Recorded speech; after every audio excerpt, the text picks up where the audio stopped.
James. Paul's got the movie ready to roll. All right, we'll be in a second, son. Who were you talking to on the phone before? Emily? No. Simon, he was bringing me up to date on Mr. Duncan McKechnie's activities. Well, Paul was telling me that Emily's been asking a lot of questions about who your friend is here in town. I don't think it's such a good idea she'd find out. Emily won't find out anything unless I choose to tell her. Yeah, but Paul and Emily spend a lot of time together alone. He could slip up and tell her. Look, why don't you not worry about Paul and Emily and think about some of the mistakes you've been making lately? Well, you can relax on that score. I've got that bumbling rookie cop routine working like a charm. Mac and Munson both threw a fit today over something stupid I did. Of course, I set the whole thing up myself. Believe me, nobody suspects a thing. Doris Pierpont did. And I took care of that, didn't I? But you wouldn't have had to take care of it had you not made a mistake. Look, how did I know she was in the dressing room at Fashions when I snuck in the back way to call you? Besides, I got rid of her before she told anybody what she'd heard. Even dumped her body in McKechnie's bed. Yes, we just can't afford any more mistakes like that. Especially not now that Tom Hughes is back in the DA's office. Don't worry about Tom. He's got his hands full trying to keep his marriage together. He and Hal Munson are at each other's throats over Margot. Oh, you should see the sparks fly. And I'm doing everything I can to fan the flames. Trust me, boss. I have everything under control. Frannie, welcome surprise.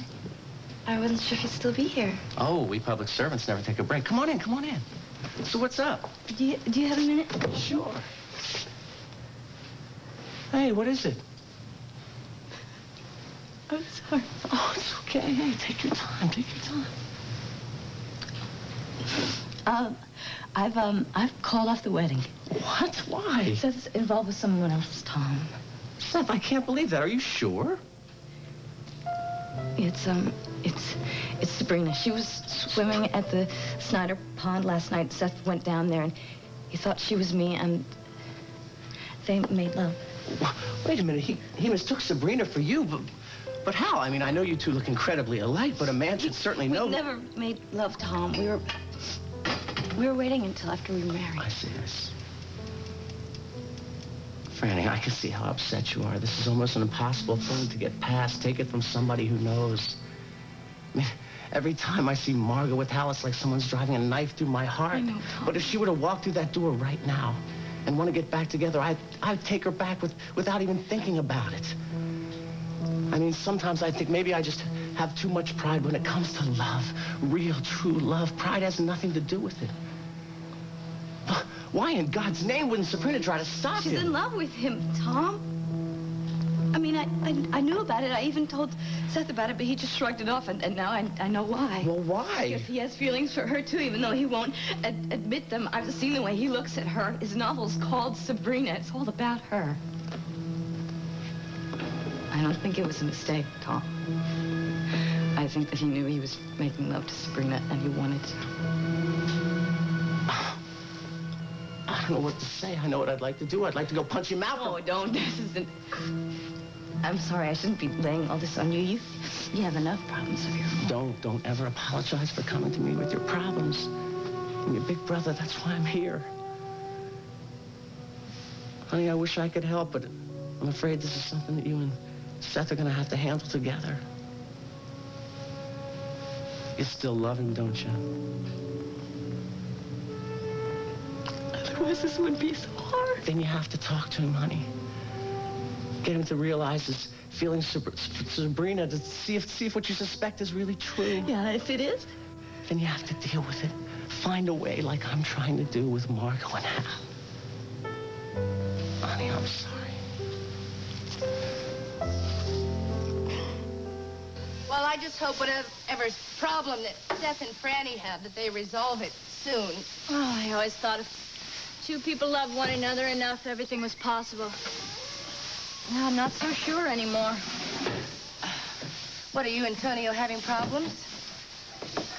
No. No. I mean, we've had some disagreements, like when he took over Craig's company. I told him I didn't like that. But I think the real problem is that you don't let him into the family. And I just really wish that you could see that what he's trying to do is just business. It really is just... Meg. Okay. Never mind.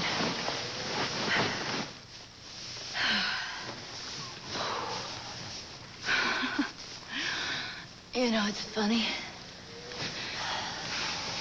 I used to hate farm work. Now that I don't have to do it, I don't seem to mind it so much.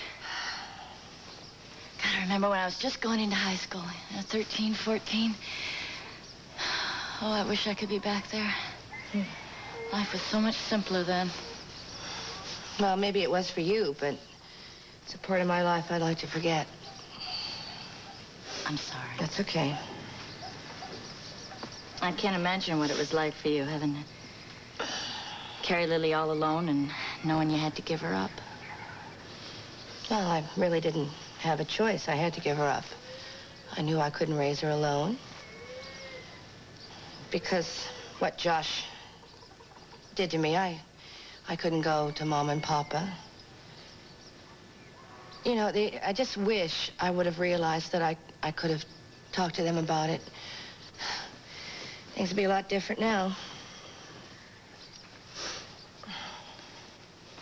You know, I know how much Tonio wants a son, you know, to carry on the name and everything. And I was thinking that maybe if I got pregnant... Meg, a baby is not going to solve anything. Do you understand? There is nothing to solve. I keep telling you. Just a few disagreements. That's all. Honest. Who's that? I don't know. It's probably Seth. Seth, we're up here!